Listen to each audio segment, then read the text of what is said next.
Gilas Pilipinas coach Yeng Guiao is mulling the fielding of the smaller pool of players after chemistry issues hounded the team in its dismal showing in the fifth window of the FIBA World Cup Qualifiers.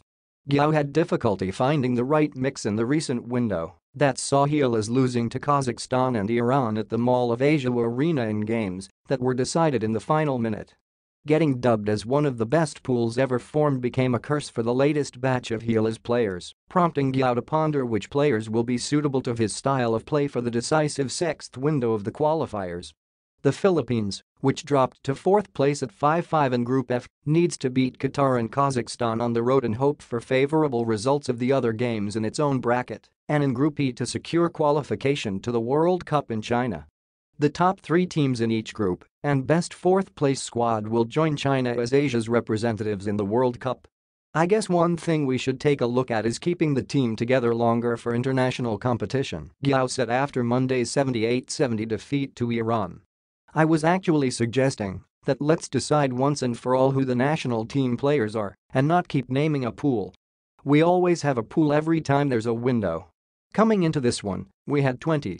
So now, I had suggested to let's keep the number to 15 and let's support those 15 with time together, with international experience and competition. The problem with this is that a lot of players have been successful in different systems, so it's really very hard to unlearn those systems for a few weeks and then go back to the system again and then unlearn them again when you're with the national team.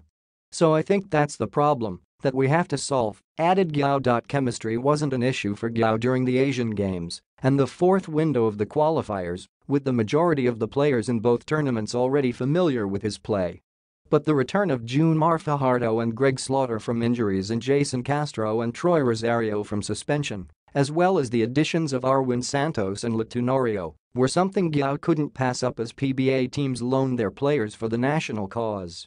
It seemed to have caused the Gilas coaching staff more problems in forming the 12-man roster for both games, with the 92-88 loss to Kazakhstan showing the Philippines' struggles against a quicker team despite having the size advantage.